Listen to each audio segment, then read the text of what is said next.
अस्सलाम वालेकुम नाजरीन, अब देख रहे हैं कि एनएन पाकिस्तान सच से हक तक। एक और अहम खबर के साथ में हूँ आपकी होस्ट कुलसूम खान।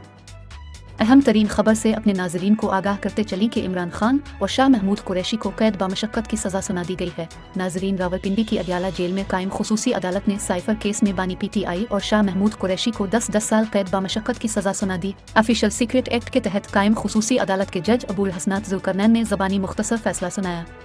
फैसला सुनाने के वक्त बानी पीटीआई और शाह महमूद कुरैशी कमरा अदालत में मौजूद थे। इस मौके पर बानी पीटीआई और शाह महमूद कुरैशी को 342 का बयान कमरा अदालत में रिकॉर्ड करने के लिए सवालनामा दिया गया। बानी पीटीआई और शाह महमूद कुरैशी ने बयान दिया कि हमारे वकला मौजूद नहीं, हम कैसे बयान रिकॉर्ड कराएंगे।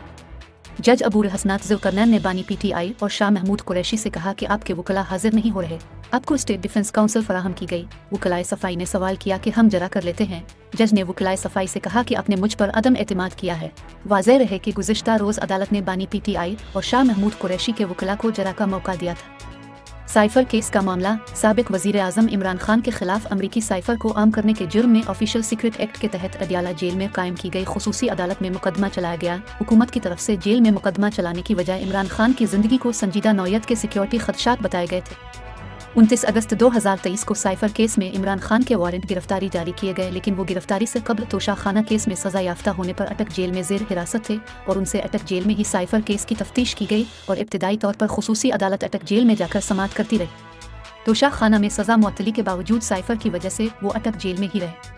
इमरान खान की दरख्वास्त पर बाद अज़ां उन्हें अटक जेल से अडियाला मुंतकिल किया गया और खुसूसी अदालत अडियाला जेल जाकर समाअत करती रही। चेयरमैन पीटीआई ने अमेरिका में पाकिस्तानी सफ़ीर के मरासले साइफर को बुनियाद बनाकर ही अपनी हुकूमत के खिलाफ साजिश का बयानिया बनाया था, जिसमें उन्होंने दावा किया था कि उनकी हुकूमत के खात्मे में अमेरिका का हाथ है। ताहम कौमी सलामती कमेटी के इजलास में साइफर को लेकर पीटीआई हुकूमत के मौक़िफ़ की तरदीद की जा चुकी है। इसके अलावा साइफर से मुतालिक चेयरमैन पीटीआई और उनके साबिक सेक्रेटरी आज़म खान की एक ऑडियो लीक सामने आई थी, जिसमें साबिक वज़ीर आज़म को कहते सुना गया था कि अब हमने सिर्फ खेलना है, अमेरिका का नाम नहीं लेना, बस सिर्फ ये खेलना है कि इसके ऊपर की ये डेट पहले से थी। जिस पर आज़म खान ने जवाब दिया कि मैं ये सोच रहा था कि इस साइफर के ऊपर एक मीटिंग कर लेते हैं। इसके बाद वफाकी काबीना ने इस मामले की तहकीकात FIA के सुपुर्द की थी। आज़म खान पीटीआई के दौर हुकूमत में इस वक्त के वज़ीर आज़म इमरान खान के प्रिंसिपल सेक्रेटरी थे और वो वज़ीर आज़म के इंतहाई करीब समझे जाते थे। साइफर के हवाले से साबिक DGI SPR lieutenant general Babar Iftikhar ने कहा था कि साइफर पर ड्रामाई अंदाज में बयानिया देने की कोशिश की गई और अफवाहें और झूठी खबरें फैलाई गईं, जिसका मकसद सियासी फ़ायदा उठाना था।